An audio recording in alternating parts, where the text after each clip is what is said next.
And hello, everybody. This is Lars Light from the Somm Journal, welcoming you on behalf of the Somm Journal, the Somm Foundation, and the New Sotheby's Wine Encyclopedia by National Geographic Publishing. Welcome to our latest in the Winery Close-Ups educational series, Iconic Grapes, Distinctive Regions. This is actually our last of the year, but we'll be back in January. So we're living right now in I would almost call it a golden age of winemaking. Good wine can be made anywhere in the world, but there are certain grapes, certain areas that are indelibly linked to each other and make wines that have a distinctly unique and inimitable sense of place. Those are the wines that I consider to be worthy of the carbon footprint, worthy of shipping around the world for their unrivaled excellence and, as I said before, sense of place. And we're going to take a look at some of those, some great examples of those today. So this is being recorded. We're on Facebook Live on the Somm Journal platform, and the recording will be linked from both sommjournal.com and sommfoundation.com. A printed recap of this webinar will appear in the February-March issue of the Somm Journal. And besides all that, there are a lot of more, even better reasons for you to keep tuned in. And we have Lynn Fletcher from the Somm Foundation to tell us about some of the incentives that'll make sure you're paying attention and enjoying the webinar. So welcome, Lynn. Thank you, Lars. So first off, I want to just say thank you to all of our panelists and Lars and Somm Journal for making these scholarships possible. So tomorrow we'll be doing a random drawing, and 8 of you on the session today will receive 1 year's access to the Somm Geo program. And also we have a scholarship contest. So within 2 days, everybody on the session will receive an email prompt with an essay question about what was discussed on this session. And you'll have until December 22nd to submit your essay of 500 words or less. And the top 2 winners will receive a copy of the New Sotheby's Wine Encyclopedia, and first place will receive a scholarship check for $400. So pay attention today, and we'll be sending that prompt out again via email within the next 2 days. And we look forward to seeing your responses. And Lars, back to you. Thanks, Lynn. Those are pretty good incentives and pretty good rewards for those of you who are paying attention and expressing and continuing this as part of your education, which Somm Foundation is just wonderful about that. Thank you, Lynn, for all the great resources you give to the Somm community. Another great resource is Somm Geo.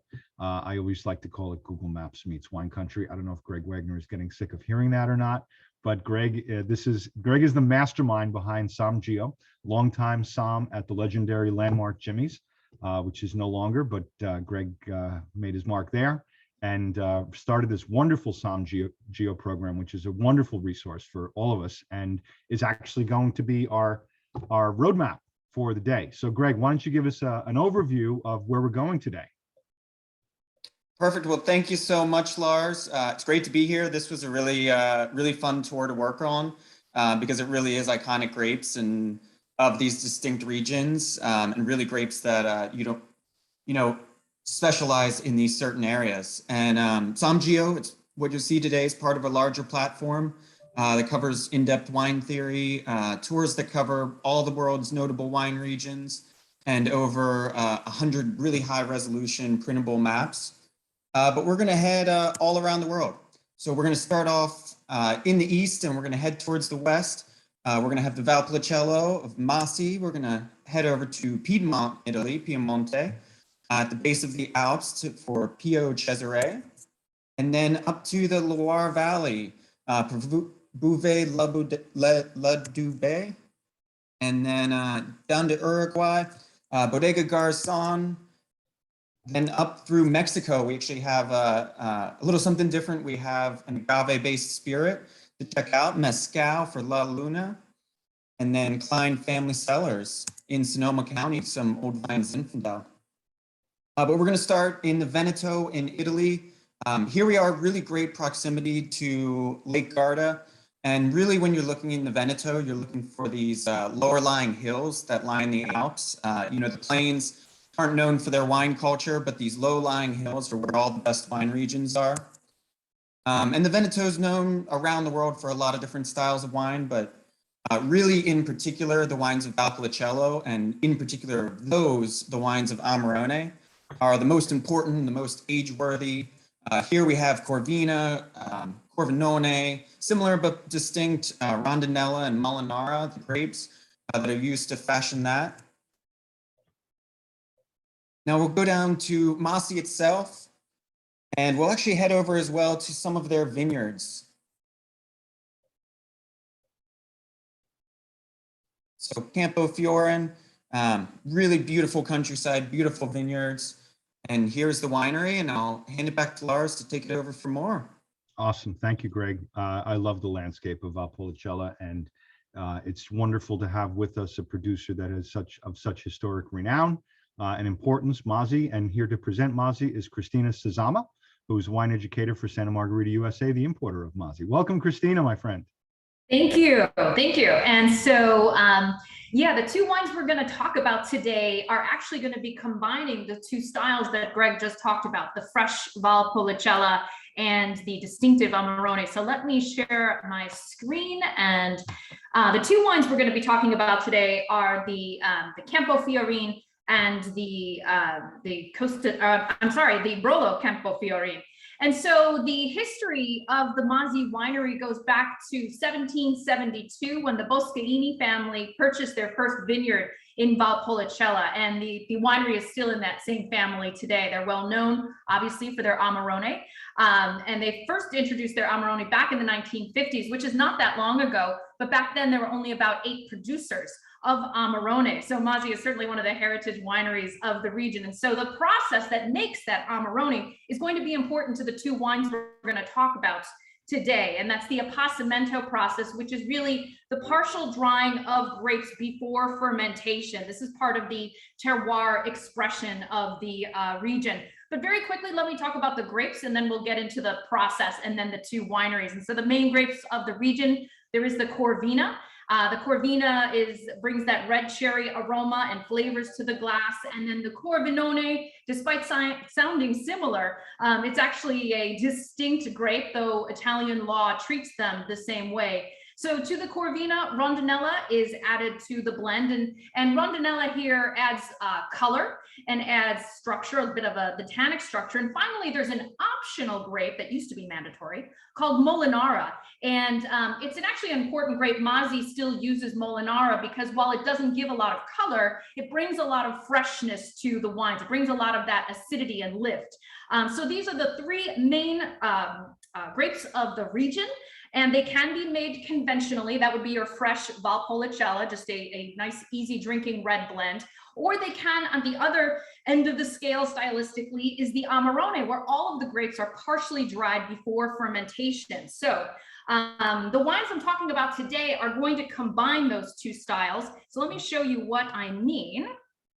And so here we go. And so the Campo Fiorine here is going to take that freshness of the Valpolicella and the partially dried grapes. So basically here, we've got, in both cases, the Brolo and the Campo Fiorine, we have our fresh grapes come in and they go about their conventional fermentation, which, usually done in tank. But then part of the harvested grapes are going to be going off to the frutai to be partially dried. And after a couple of weeks of partial drying, those are going to be crushed and they will be added to the tank of the fresh Valpolicella, thus inducing a double fermentation, a second fermentation there. And here's one of the drying lofts. So you can imagine that this is a very labor-intensive process. And so looking at that first wine we have today, we've got the Campo Fiorine, and this was first introduced in the 1960s, and it's part of Valpolicella's history because the Campo Fiorine here was the first Ripasso style of wine. And so Ripasso uses the lees of Amarone and then the pressed skins and whatnot of Amarone, that's added to the tank of Valpolicella. So Campo Fiorine here was the first Ripasso, but since the 1980s, they've been using the partially dried grapes, just as they do in the photo here, just as they do in Amarone. So Campo Fiorine here is 70% Corvina, 25% Rondinella, and 5% Molinara, again, for freshness and lift. But here, 25% of the grapes that go into the Campo Fiorine are partially dried. They're dried for about 6 weeks, whereas For a typical Amarone, the drying process would go on for about 3 months or so. And I do want to show you, here's a quick time-lapse video of the drying process, because in the glass of the Campo Fiorine, you're going to get both those like fresh red cherry as well as dried red cherry components. And you can see here, we're not working with raisins or anything like that, but really the partial dried grapes of the region. And then I've got one more wine I want to talk about, which is the Brolo Campo Fiorine Oro. And so you can think of the Brolo as kind of like a Reserva version of the Campo Fiorine, because it's made using that same double fermentation process as the flagship Campo Fiorine, but here 30% of the grapes, so a touch more than the 25% in the Campo Fiorine. So 30% of the grapes are dried.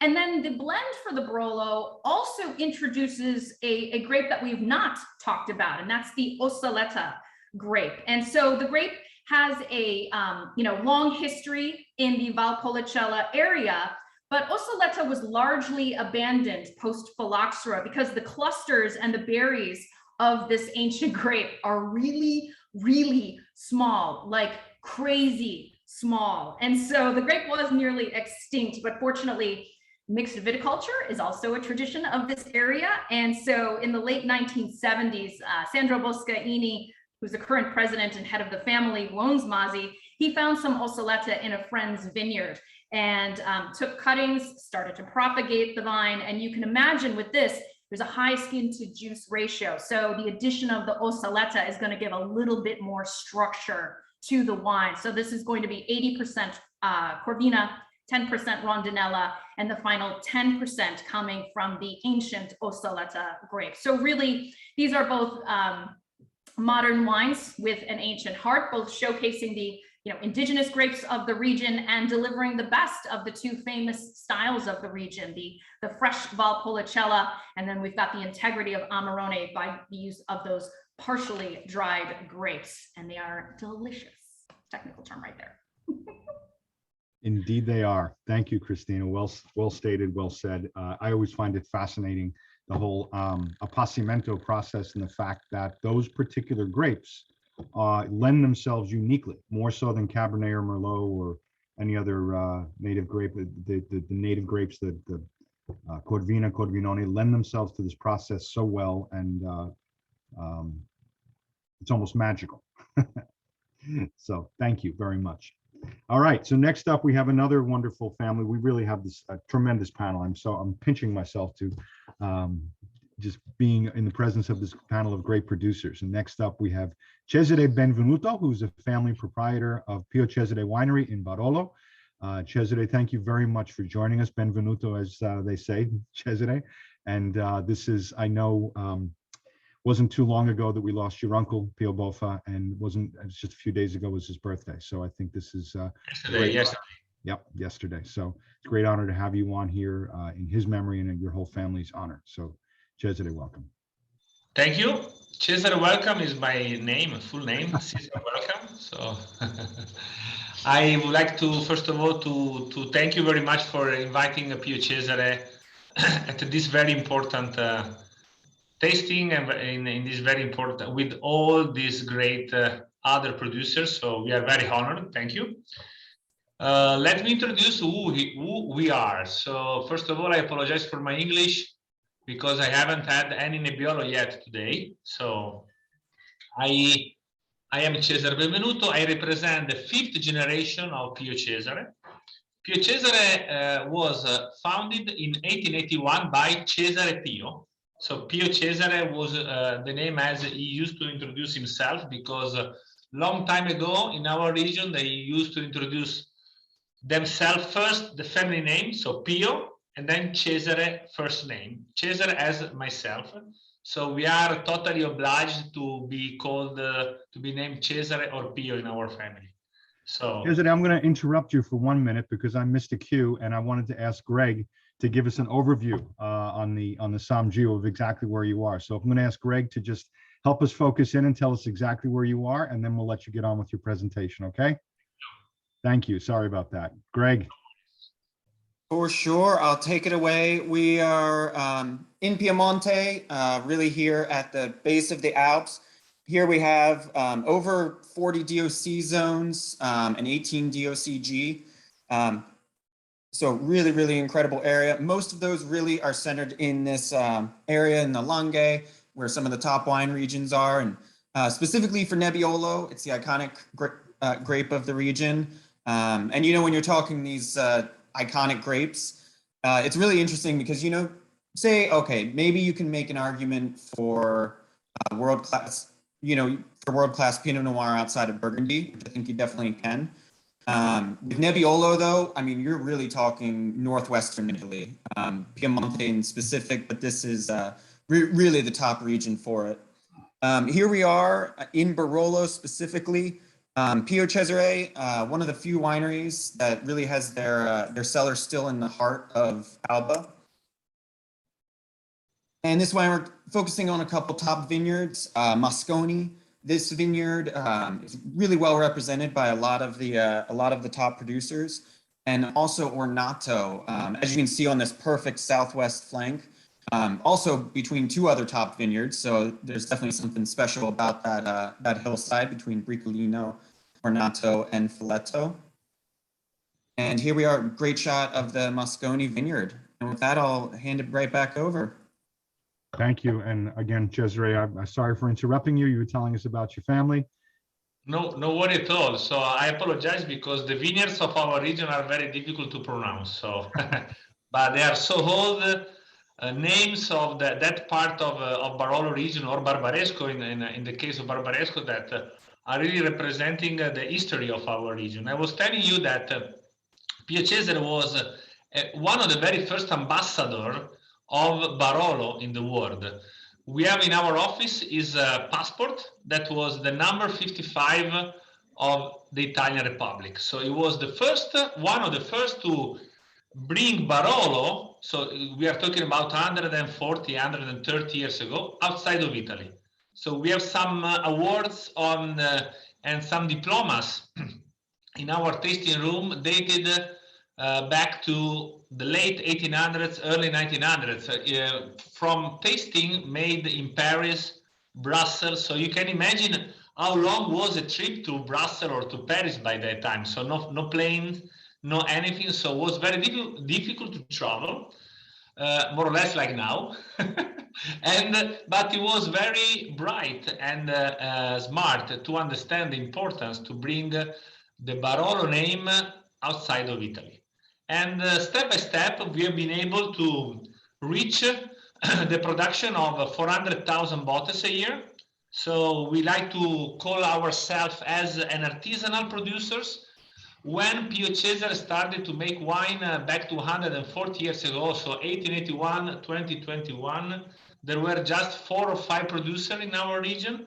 Now, not in Piemonte, but just in Langhe, so in the southern Piemonte, we are over than 620. So the competition is a little bit higher, but totally oriented to the great quality of Barolo. So you have been able to show a beautiful map, and it is very important to understand the geographic location of our region and of our terroir, because Nebiolo, and if I may also speak about Barbera, have found the perfect location, because our region is 1 hour driving to the Alps, so the highest mountains Europe, and 1 hour driving south. We are on the Mediterranean Sea. So 2 totally different microclimate conditions, which are allowing ourselves to grow this unique grape variety. So Nebiolo is the first origin of Nebiolo was dated back to the early 1800s, and we are let's say making and evolving this grape variety since almost 2 centuries. So Nebiolo comes from an Italian word which is nebbia, fog. So, and the people of our region, they have called this grape variety Nebiolo because this is the last grape in terms of ripeness and maturation during the harvest, which is usually mid-late October. Long time ago, when the temperature of the globe was cooler, we used to also to have to harvest Nebiolo in early mid-November. So a lot of fog, which is also another characteristic very important for the unique touch of Nebiolo, because the humidity together with the microclimate conditions, the soil, which is for more or less of the entire region, clay, limestone, and just a little bit of sand, and makes this wine unique in our region. Somebody has tried to make Nebiolo in other region, like other part of the world, making great wines, but totally different from our Nebiolo in Barolo and Barbaresco. So the production is very limited, and if I may tell you something also about our vineyards, in the presentation of the, if you can I ask you to let's say Review. review the. Would you mind bringing that back up? If is it for free, eh? We'll charge you later. Yes, we have some beautiful pictures of our vineyard in Ornato and Mosconi, because we have echo. So this is the vineyard Ornato. Ornato vineyard has been the first acquisition that my grandfather was able to acquire in the late 70s, because from the early 70s we started to acquire vineyard, because all the producers of our region have been able to make wine from grape supplier until the 70s or the 80s. And step by step, we have been able to acquire vineyards located in different parts of the Barolo and the Barbaresco region, step by step. And from the 1972 until 2 years ago, we have acquired different estates in 18 different sites in Barolo and Barbaresco, reaching the total amount of vineyards of 75 hectares, which is quite a good amount of property, considering the fact that our region is very small and with very limited vineyards of of a great quality. Ornato is one of those, and Ornato is contributing partially to make the Barolo, that is the wine of the day that we are featuring today in this tasting. Ornato is one of the 7 vineyards of our property, making our Barolo, let's say that we love to call it Pio, Barolo Pio, because we are totally oriented to make a Barolo or any kind of wine of our production, blending vineyards of the same grape variety, divided in the different villages of the Barolo. For example, our Barolo Classico and Barolo Pio is coming from 5 different villages inside the area of Barolo. And this is the family recipe that my great-great-grandfather started to make in 1881. And this is what we are really still making after so many years and after 5 generations. We are totally convinced about that, because we have written in the last 5 vintages a sort of provocation under our label, because this is not a single vineyard, but we have called it, please don't call it regular, as many people from our business used to call our Barolo regular, just because it was not a single vineyard wine. So this is a Barolo with 7 single vineyards in one glass or in one bottle, which is totally reflecting the philosophy of Pio Cesare and the philosophy of the history of Barolo and Barbaresco region since the beginning of the last century. So this is a very important information that I would like to give you, because this is the philosophy that my grandfather have taught us through 5 generations, and this is what is the message that my uncle left us to bring over for other at least 140 years. Bravo. Great story. Thank you. So I have so many other things to say, but I believe my time is expiring. And I would like to say that we are not depending on the vintage. We are trying to make our best year after year. So regardless the vintage, from Pio Cesare, you will always have a very consistent quality. And I hope that you could agree with me next time that you will drink a glass of our wines. Well, I'm fortunate to be enjoying one, and it's delicious. It's fresh and bright, gorgeous example of Barolo. Especially 2017, that was an underrated vintage. Yeah. At the beginning, when we immediately harvested the grape in so 4 years ago, but now the quality and the great velvety elegance character is really coming up, and we are very proud of it. As you should be. Thank you very much, Cesare. I know you've got to go, you've got a meeting, but if you have a moment, there was a question for you in the chat section. If you can answer that for. Can I answer by voice or by No, chatting? if you can write it in there, because unfortunately we're out of Okay. time. But if you can write it in there, that will be great. There's a couple of Thank you them. again. Thank you again for this great opportunity. Grazie, Cesare. C'è sempre I'm benvenuto. going to drink Barolo now. Please do. Have one for me. Ciao. Okay, Greg, I know we're staying in Europe, but we're leaving Italy. What's our next stop? We are headed up to the Loire Valley, which is really the world's benchmark for a lot of grapes, but specifically Chenin Blanc, Sauvignon Blanc, Cabernet Franc, and Melon de Bourgogne. And keep in mind, the Loire is a large area, right? You can't really talk about it just as one, monolithic wine region. It's what, almost 400 kilometers side to side. So what, 250 or so miles. And each area really specializes in different grapes and has different styles. We're going specifically to Saumur, where the focus really, along with the still wines, is also Cremant de Loire. Here we have Melon de Bourgogne focused on Muscadet, Sauvignaires, also for Chenin Blanc. And then we head up more towards Sauvignon Blancville. But Saumur is really the center of production for Cremant de Loire. Here we have Bouvet, La Dubé.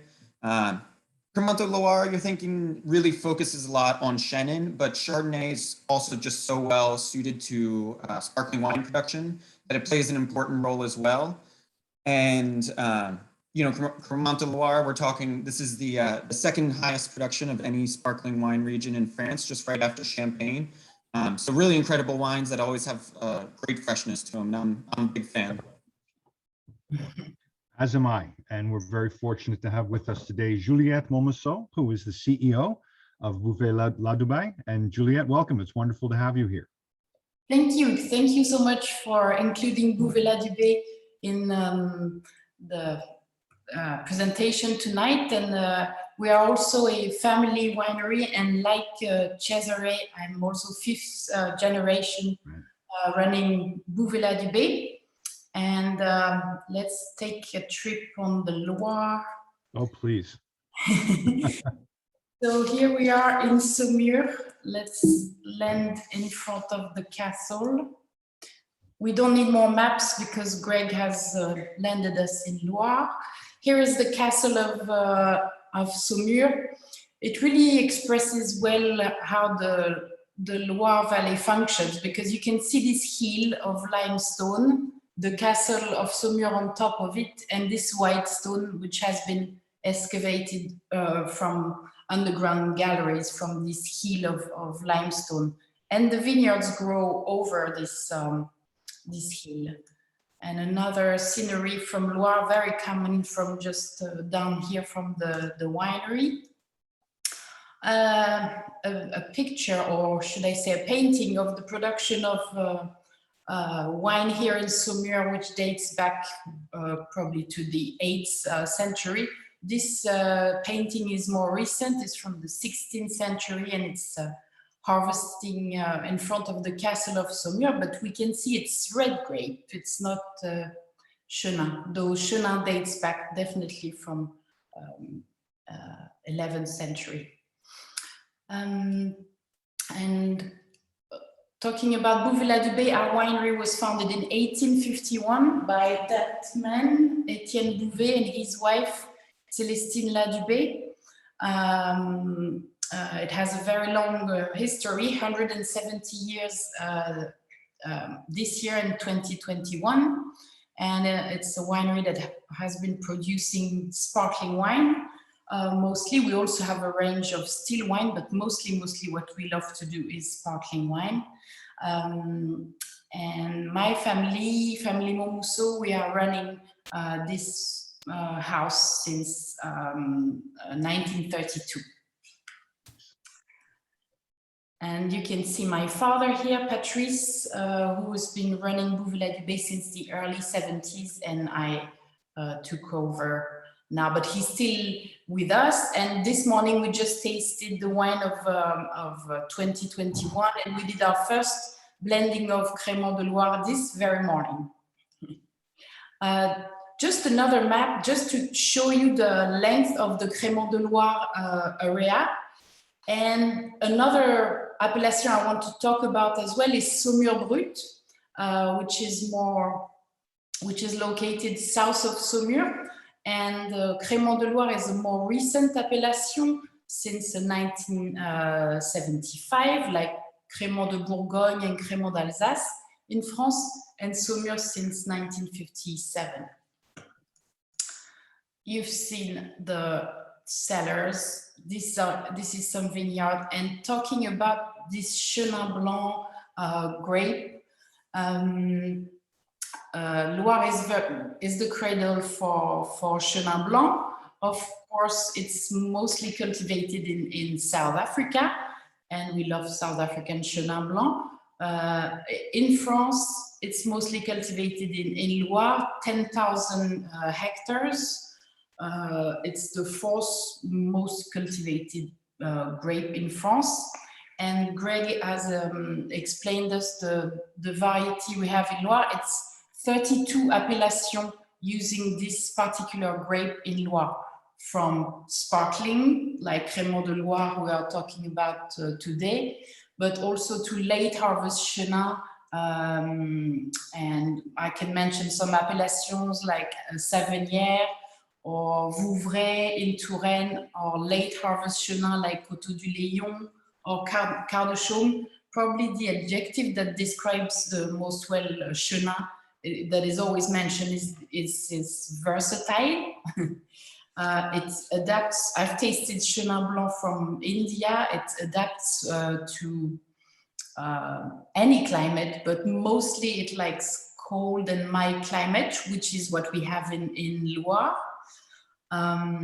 It buds very early, but then it has a very long cycle, which is why it enables sometimes some late harvest Chenin. And its particularity, you see it's relatively small berries, and its particularity is that it has this great acidity, which leads to making great sparkling wine. In the Creme de Loire Excellence showcase today, it's a great portion of Chenin Blanc, 80% of Chenin Blanc, and at Bouvet-la-Dubé we always associate Chardonnay. Chardonnay is only cultivated in Loire to be blended, to be a blending grape. And we also do at Bouvet 100% Chardonnay, but it's a very small cuvée. But we love Blanc de Blanc style, Chenin Blanc and Chardonnay. And the Creme de Loire you're tasting, or which is mentioned today, has a minimum of 18 months on the lease, which is the time we take.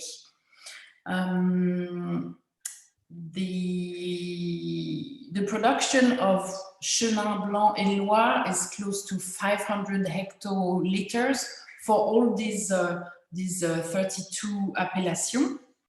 But 60% of that whole portion is used to make sparkling wine. So Creme de Loire or Saumur Brut. Also, I would like to mention something about climate change. When I joined here, the winery, my father told me that when himself he was fetching a base wine at our wine growers, so that's 50 years back, the wine had the potential of 9, it was must, and it had a potential of 9 degrees of alcohol.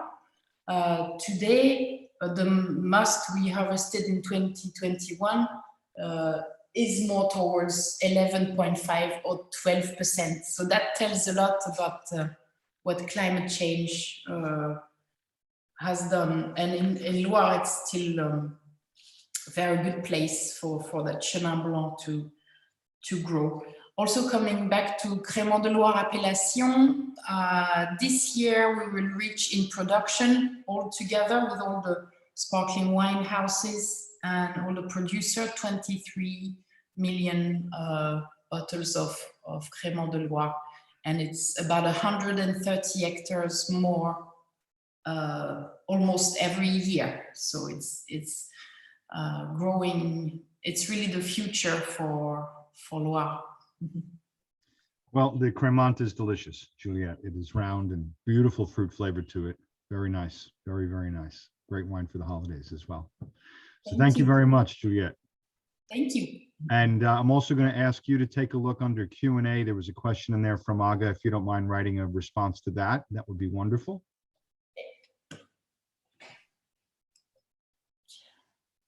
And as soon as you're... Yes, stop. Excellent. That's good. Thank you. Thank you very much. And Greg is going to take us out of the old world and into the new. Where are we going, Greg? We are going to cross the Atlantic. We are headed to Uruguay. Here we have, this is one of the only wine growing regions in South America that really has an Atlantic maritime climate. Here we have the Rio de La Plata. This is the widest and largest estuary in the whole world. And Montevideo, the capital of the country and also its largest city.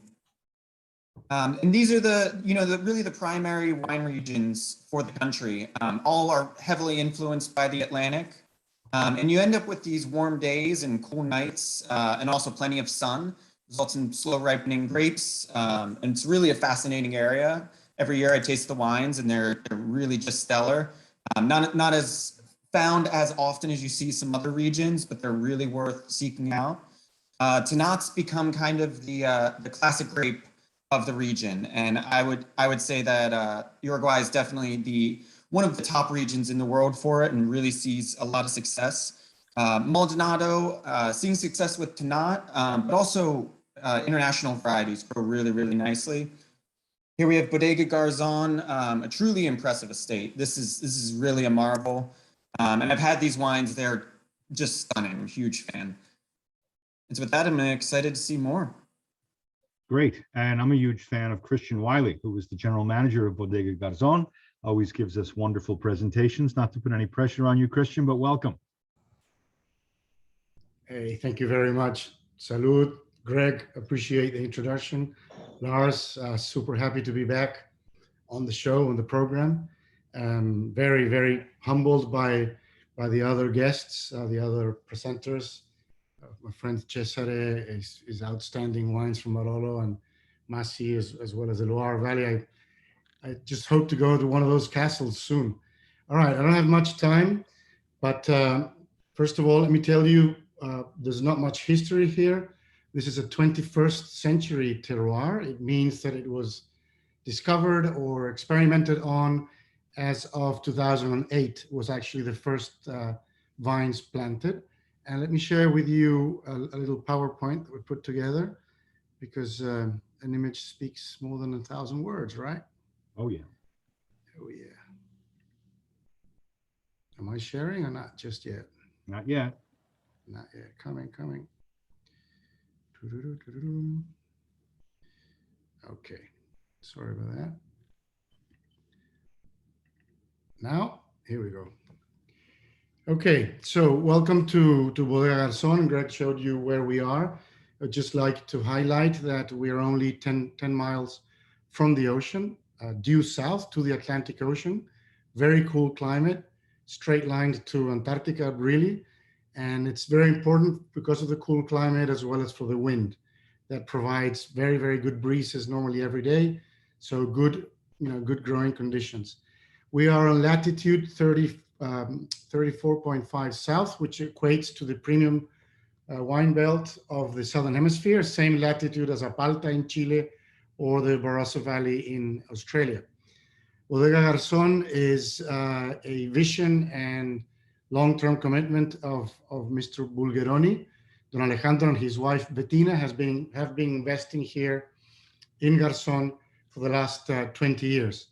What you see on the horizon is actually the ocean. There's a very famous summer resort called Jose Ignacio, which is basically like South America's Saint-Tropez. So you have great cuisine, great beaches, beautiful people, under the radar. It's just fantastic add on to this spectacular appellation. In Garzon, we grow a lot of different olive trees as well.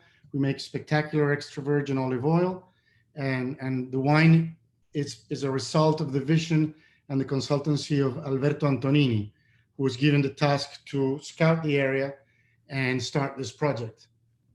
Basically, what you're going to see is it's an experiment, and we have here. Hang on, it's not changing the slide for some reason. There you go. We have more than 1,500 little plots, and that's very important because in one estate we have a lot of different microclimates, and that allows us to grow, as Greg was saying, other international varieties like Alvarinho or Sauvignon Blanc on the slopes facing the ocean, where the slopes facing the north, looking at the winery, we have a lot of red grape varieties. Tanat being the largest. This is like a CAT scan of our vineyard manager, who is borderline genius crazy and planted all this estate. Here we have more rainfall than Bordeaux, but we actually have to irrigate because of the wind that dries the vineyards very quickly, but also because of the soil. Underground, it's the oldest granite in the planet. It's the mother rock that broke in Pangaea. So we have this meteorized granite that it's basically like a sponge. We have excellent drainage, percolation. So we have to dry. We can't dry farm. We have to actually irrigate, drip irrigate. So this is where I am now. It's a fermentation cellar. They are tulips. They're concrete. There's no epoxy inside. And this is where we ferment the tanats from the wine that we're having today. We're enjoying, I am at least just before lunch, a Tanat single vineyard. So just to share with you how we make this wine, it's 100% Tanat. Is the grape from Southwest Madiran, made it to Uruguay. It's become Uruguay's flagship. Here on the coast of Maldonado in Garzon, we actually ripen very nicely. Tanat has a lot of seeds. You got to be careful when you pick once the seeds are lignified. It's hand-picked. We ferment in those concrete eggs without adding yeast. So it's just natural Garzon yeast, domestic local yeast. And then we age the wine in big bottes, big barrels of French Allier forest, but untoasted. We want to express the place. We don't want you to taste vanilla, whiskey lactona, or any notes that are not part of our place of Garzon. This is a Tanat of around 14.5% alcohol, but very, very balanced, very fruity, smooth, with a nice natural acidity thanks to all the rain we get here, and a wine that is doing very, very well all over the world, especially in the US, where it would retail around $30. It is widely available in wine.com or the Bounty Hunter, but in a lot of restaurants, this is the wine that where we want to position the brand through the SOMs around the world.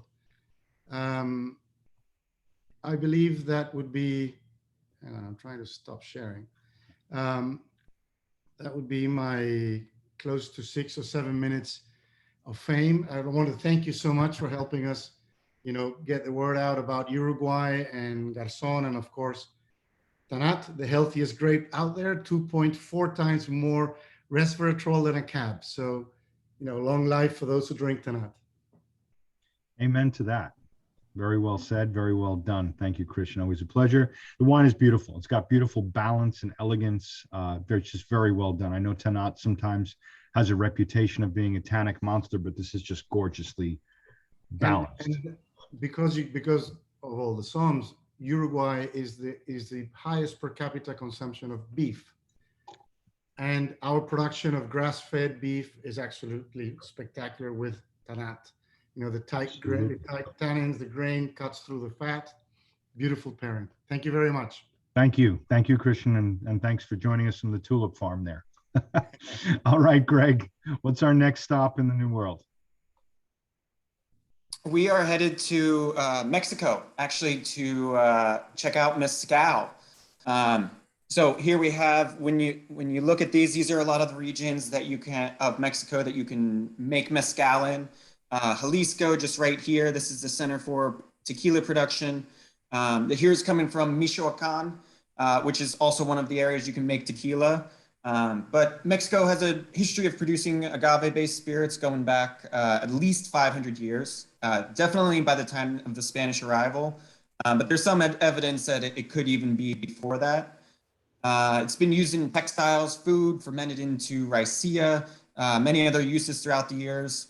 The agave plant itself takes about 5 or 6 years, up to 25 to mature. A lot of that depends on the variety itself. And different kinds of agave are really similar to different grapes. And you taste the different varieties, and they can be completely worlds apart. Here we are. This is the Cotija Mountains. A couple different types around here that you see that you don't often see in Oaxaca, like Bruto and Cupretta. And you can also make, I should mention, mezcal out of blue agave, the same used in tequila production. And here we are, just a small distillery, really artisanal. And I will say, I've been fortunate enough to go down to, it was Oaxaca, unfortunately not Michoacan, several times to visit mezcal producers. And I got to say, there's really nothing in the world like an artisanal mezcal distillery. It's completely different than anything you'll see in Scotch production or vodka or bourbon or really anything else. A lot of those distilleries are kind of run with one computer and 4 people. This is really everything's done from scratch. And I'd love to hear more about these stills too. What types of materials, and really fascinating beverage. All right. Well, here to tell us more about those fantastic stills and this very different production is Salvador Picazo Chavez of La Luna Mezcal. Salvador, welcome. Thank you guys. Thank you guys very much for having me, for having La Luna. I think this is a great opportunity, obviously complete twist to what we've been hearing. And for me, very fascinating because I'm an avid wine drinker as well. So it's pretty amazing. I'm going to get to sharing my screen and telling you guys a little bit about why we wanted to speak to the wine connoisseur, the wine aficionado. I think there's a lot of parallels in terms of what mezcal is, especially artisanal, traditional mezcal, and what a great in the great wine category. So let me share my screen real quick and get to speaking to that. So the idea here, and obviously the keyword that's always used in the concept of wine is terroir.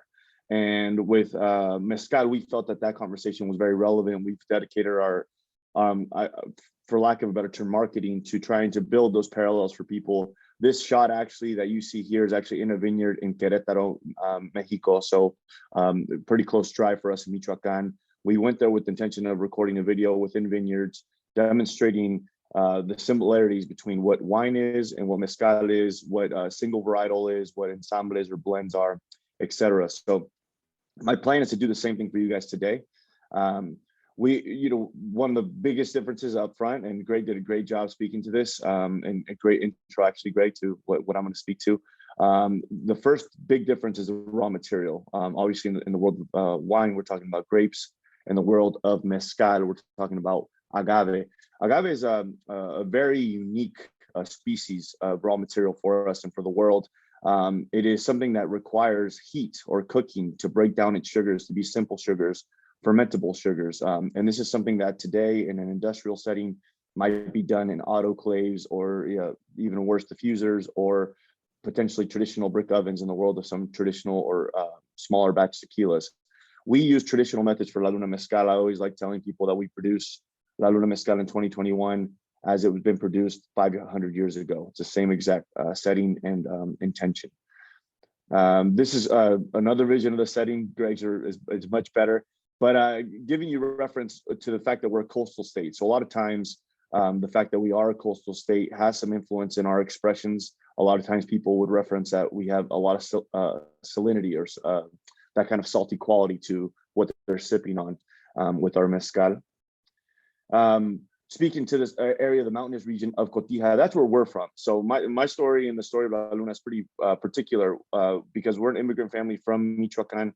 I went back there for this pursuit, ultimately in the producer seat now. But I grew up in Sonoma, California. So this idea of terroir and wine was always around me, and it continues to be. So in what we're doing today, I feel like we're in the best position to be able to continue to tell this story and allow more people to more easily understand this category of mezcal, because it's very complex. One of the first things I'd like to talk to is the fact that our distilleries in Michoacan are called vinatas, whereas in Oaxaca, for example, which is the dominant player in the whole world for mezcal production, or what people recognize, in Michoacan we call them vinatas, in Oaxaca they call them palenques. Vinata is kind of like the core to vino, and historically in this region we would call it vino de mezcal.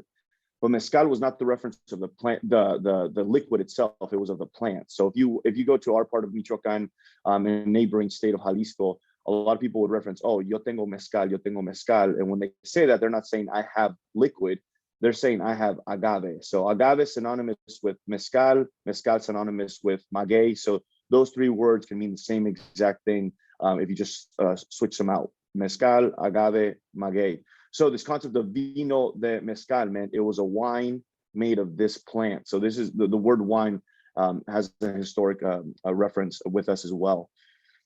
This is kind of the setting of where I would start the journey of telling you, look how much there is to talk about, even with just one producer. We produce about 20 expressions today of mezcal. A lot of people usually only know one, right? So Blue Weber in the world of tequila is the most dominant and most known agave. We work with 6 different agaves in the state of Michoacan. There's over 100 in the whole Republic of Mexico that you could use to make mezcal. We have 20 expressions. A lot of them are ensambles, which are blends, but I'll get to why that's very particular and different in a little bit. These are the 6 that we work with here. There's actually 7 pictures, so I'm not that bad at math, but with 6 species, just one of them is a completely wild one. Another one is a cultivated setting, but on the top left, you have Bruto. You can see it's a massive agave. Sometimes that takes up to 25 years to mature. Then right below it, you have Cupretta, this guy right here, more bright green. This is also Cupretta, but we reference it as Chino, which is the local name, the colloquial name for this agave, but it's 100% wild, so we reference it a little bit differently. But you could tell, even just by sight, these all look very different, and naturally they're going to produce different flavors and aromas in the way that we produce things. So the excitement starts here with the different raw materials. The harvesting of it is really obviously what leads to the next phase of cooking, but the leaves or the pencas themselves are something that we obviously take off, and then we get to the core where all of these sugars sit and live that we ultimately want to cook out. And what you'll notice is this agave is white, but once we cook it and we extract all the sugars, it's going to look more brown, kind of like what's behind my shoulder here. This bagasso is actually shreds of the cooked agave. This is how you cook it. So it's literally a traditional or conic earth oven. Underneath those pencas or the leaves, there's volcanic rock or lava rock. Right under that lava rock, there's wood. We light that wood for a fire. It heats up the rock. We don't want any of the charring to actually happen with the agave, so we put the penca or the leaf as a protective layer, because all you really want is a smoke over the course of 5 days to cook the agave through. A lot of times mezcal is referenced as smoky. Well, the smoky quality comes from this. It's not just an accident, and it's not something that's really added. Traditionally, the smoky quality is here. And just like anything else, whether it's acidity or citrus notes, or in the world of Scotch, peatiness, they all vary. Not every producer is going to have the same smoke levels or qualities to them. The wood choice that they have, the amount of time that they leave the agaves underneath, all those things are going to matter to the ultimate flavor profile and the ultimate smoke quality. I would say that universally, when I'm out there in the market letting people try our product, they all note that our mezcal is much less smoky than what they're used to and other things that they have tried. Once we cook it, we shred it. And then enter in these tinas. They're made of wood. And these tinas are going to be where the fermentation happens. This is 100% open air fermentation. We don't inoculate with any yeast. It's all wild yeast influence. Our fermentations can take as long as 10 to 12 days because of this slower process of how those sugars are combining with water to create our, we call it tuba, the mosto in some areas, mash, when you make beer. So that is the activity that's going to be happening here in these tinas or tubs over the course of 10 days of fermentation. It's literally just water, the shred of the agave, and wild yeast in terms of what our recipe is for our creation. And we don't have a lot of control. I always tell people that the perfection of mezcal to some degree is imperfections. We try to control the least amount of things as possible, so we let kind of open air take its course. We are able to collect a little bit of the runoff of this agave when we're crushing it, and that we leave on the side we call it the pie de levadura. So essentially, it's just a more concentrated sugar of the same juices. We let that inoculate on its own. Obviously, you can tell there's a lot of activity there, and then we add about 40 liters of this back to our tubs about day 3 of our fermentation. This is what basically the last stage of fermentation would look like for us. This is where the cap is sealed. There's no more oxygen, a lot more flavor creation going on for us these last 3 days as we see it. But it's once again, it's kind of like a natural cap that's created with the actual bagasso and water itself. It almost looks like mud, but that is the last stage of no oxygen for us. And lastly, the distillation, you were asking about what it is. We have a copper bowl on the bottom. We have a wood still, it's made of pine as what goes on top of that. And then it's sealed with a copper cone. And literally that's how we distill. Up until this point, it would taste a lot more like a beer, right? So right after it's done fermenting, it's going to be much more like a beer, maybe 3 to 5% alcohol, depending on how effective we were in our fermentation. And then from there, we're going to distill it once to achieve ordinario, between 15-20% alcohol, and then distill it again for what we call refinada, to ultimately land in your hands about 48% alcohol. This is the bagasso after the shred, gabasso, bagasso, both the same thing in the region in terms of what it is. It's a shred that ultimately we're taking out of the bowl that now becomes discarded. But this is probably one of the most traditional, this is the most traditional way Michoacan has distilled in our area, Vinda Parapel. In the area of Cotija, we've done this with clay pot still, so even a little bit more robust and old school and maybe a little tougher to work with. But that's all that La Luna encompasses. And as you could see, there's a lot of different colors to our line, a lot of different aromas and flavors. But what we'd like to imagine is that if you guys sipped on this, you would take the approach of trying to find the same thing in La Luna Mezcal that you try to find in a great wine, right? You want to find a good nose to it. You want to take that in and sip it. And you're going to find an entry to your palate, a mid palate, and then a finish. I mean, some finishes are longer. A lot of times when you put them in a glass, you can find more legs or more viscosity to them. So all of these things, again, like when we speak to mezcal, we like to speak to it the way that you guys would speak to wine, and why I want to introduce it to this audience and to you guys as well. And the hope is obviously that you guys could learn more with us in our journey and understanding more of the specifics, because this conversation could be much longer, much more detail. But I feel like this is kind of like a surface level conversation to then intrigue you guys to come learn more with us. This is a little bit more of our line. As I mentioned, one of the things that we do a lot of is ensambles, which is like this red bottle here. You see it says ensambles. That is what's called a blend. In our world, the biggest difference is that we're not really doing a cold blend. So it's not cold juice being blended together. We literally are taking agaves, cooking them together. Then it's co-fermentation, which I think is where a lot of the harmony and magic happens for us. Because we've tried to replicate the flavor and aroma, if you will, with the single varietals of each. Ultimately, it just doesn't happen. It's unique to themselves, and ultimately has created a much diverse line and offering for the market. As mentioned, 20 expressions is going pretty deep with it. So I'll stop sharing and leave it at that. Kind of, I would say, kind of simple and kind of fast, but that is a world of a traditional and artisanal mezcal for Michoacan and for La Luna specifically. I can't. Sorry, Lars. I committed the ultimate Zoom sin. I'm sorry. Simple and fast, but fascinating and illuminating. Thank you very much, Salvador. So very fast question, because you're over time. Yeah. What kind of glass, if a Sam was, and I know Sam's do enjoy very Yeah. much having a good mezcal after a wine tasting, what kind of glass should we be drinking it out of? So if you're really trying to pursue the same thing you're doing with wine, obviously you could use a wine glass. It's almost no different. I like veladoras. They're a little bit shorter, a little wider. You don't overwhelm your nose with it. And you kind of, because it's spirits, a little bit more volatile, I would say, obviously higher alcohol. You want to keep it a little farther away from your nose. You don't have to really get it in there as much as you would with wine. Get it a little farther away, give it a little swirl if you need, and start picking them up. So the glass where we use for us is veladoras. They're like this tall, a little round like that. But a wine glass works well as well. Awesome. Thank you. Absolutely. I think some of us have those handy, so that'll work. Great. Thank you very much, Salvador. And Greg, what's our last stop on this iconic tour of distinctive regions? All right, we are headed up to California, specifically the North Coast. Here we have the Pacific Ocean. Obviously, this is really, when you're talking all of California, that's the great moderating influence. It's the air conditioner of all of the really great wine regions of the area. And specifically, we're headed to Sonoma. Here we have the Bodega Bay and the Petaluma Gap, allows winds and oceanic influence to come through. We have climbed family cellars. And also we're going to check out, this is kind of Contra Costa area near the Suisun Bay. This is where we're really fortunate. We have a lot of 100-year-plus old vines of Zinfandel, which California Zinfandel, this is really the benchmark for the grape. This is about as American of a grape as you could get. A lot of our others come as imports from European wine regions. But Zinfandel is kind of like the classic American grape, right? And a lot of these vines, they survived Prohibition because they could handle being shipped across the country.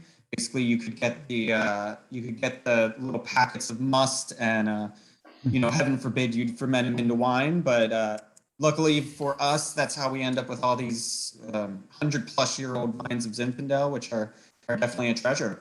So I'm excited to hear more and hand it back to Lars. Awesome. Thank you very much, Greg. So we have Tom Gendel with Klein. He is the director of winemaking and viticulture, and he's here to talk to us about his Klein fog-swept Pinot Noir, as well as that whole area. I've woken up in San Pablo Bay and just tried to figure out where I was. So Tom, take it away. Yeah, thanks so much, Lars and Greg, and everybody for having me on today. I'll start sharing my screen because no one wants to look at me. Klein was established, like Greg mentioned, we've got vineyards, some 100-year-old vineyards, but today we're talking about the Petaluma Gap, about Sonoma. It's the heart of Pinot Noir country in Northern California. So Klein was established in 1982, so we're 40 years old. So, that's a good amount of time for a California winery, but comparative to some of our European friends, we're very, very short-lived. But we started investing in the Petaluma Gap in 1998 is when we started planting this vineyard. This is our Catapult Vineyard, and we're tasting our fog-swept Pinot Noir because of, obviously, the fog is the major factor out there. As you can see in this wonderful photo, this is a winter shot of our Catapult Ranch, where most of this wine comes from. Klein's been certified sustainable. We're a big family winery, and we just basically want to do the best. We have our own method of organic farming, and sustainability is a big push in California and throughout the industry. I believe almost all of Sonoma's vineyards are certified sustainable now, and we have our own organic method of farming as well. And where we use things like compost, we use compost teas. We've stopped using fungicides. We've stopped using pesticides and herbicides, and we only use sulfur as a fungicide. So really hands off in the vineyard. But that was a big change in the early 2000s, but it's really reaped its benefits. This is our Catapult Ranch, which we were taking a photo. So if you imagine the photo that we just saw, we were sitting up here overlooking our lake and our vineyards over here. This is north, so the Pacific Ocean is literally half an hour drive from where this vineyard is. These light purple colors, this is all Pinot Noir, this is Chardonnay, and then this is Syrah. But because it's California, we've got other things. This is some Viognier down there, Sangiovese. There's a couple of rows of Nebiolo hidden in here somewhere as well, and just a great plethora of varieties. sometimes you have a little Merlot and Malbec, but definitely, as you can see, Pinot Noir and Chardonnay are the two kingpins here. And the Pinot Noir Gap itself is about I think it's 75% Pinot Noir. So Pinot Noir is definitely the kind of main factor in the Pinot Noir Gap, which is a sub-region within the Sonoma coast. To compare to more famous neighbors like the Russian River, which is a little bit further north, we're picking easily a month later than a lot of the Russian River counterparts, and that's all to do with the proximity to the ocean, the wind tunnel that's created, and the fog that comes along with it. So yeah, this is our fog swept Pinot Noir. I'll touch on it. It's 86% Catapult, 14% of our other ranch called Diamond Pile, a mixture of clones. The Pinot Noir Gap is really interesting. Well, I guess the whole North Coast region is pretty interesting. So the Sonoma Mountains, there's a bunch of Sonoma Mountains. You've got Wildcat and Sonoma Mountain, which kind of are the first mountains there. Then you've also got the Mayacamas Range and Mount Vida, which is on the other side of the Sonoma Range, of the eastern side of Sonoma. And then you got the Napa Mountains, which is Oakville, and those mountains. They're all basically from the same geological events.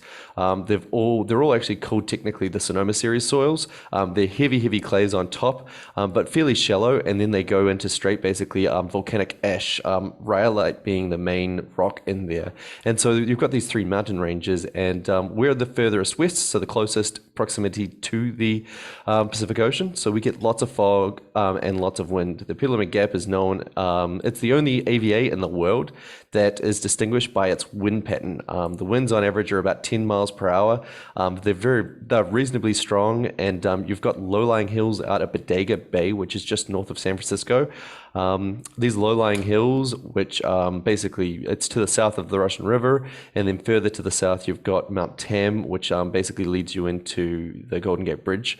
Those two, basically you've got this low saddle, and the wind comes through there, hits into the Sonoma Mountain, and then gets funneled down into the San Francisco Bay. And so really interesting region. These are just our beautiful sheep that we keep to use our vines down, to keep our weeds down. We use sheep and goats throughout the season. Like I said, we've stopped using herbicides as well. What else can I cut? Yeah, this is the growing season, and you're looking north here. That's Sonoma. We're sitting on the western edge of Wildcat Mountain, looking north towards Sonoma Mountain, and you can just see that fog streaming in. This is the middle of the growing season. This is still, kind of mid-morning-ish. This would be around about 10 o'clock in the morning, and you can just see that strong wind pattern. We're right in the middle of the Pinot Noir Gap. Kind of basically we're just to the south of Stagecoach Road. Famous neighbors, we've got to the north Gap's Crowns and the northern end of the Pinot Noir Gap. Right on the other side of the fog, just you can see a little bit of greenness amongst the oak trees there. That's Rogers Creek, Keller's close neighbor, as well as Griffin's Lair. All famous places known for producing amazing Pinot Noir, and also a little bit of Syrah as well from some of these fantastic vineyards. But yeah, you're typically picking, the last couple of years have been warmer. 2019 was probably the closest to a mild year we've had in a while. And but we're still picking in October, kind of picking second, third week of October. Perfect ripeness. I love these wines, because the Pinot Noir Gap, because we've got that extra long hang time. The hang time really helps develop a lot of the fruit flavor.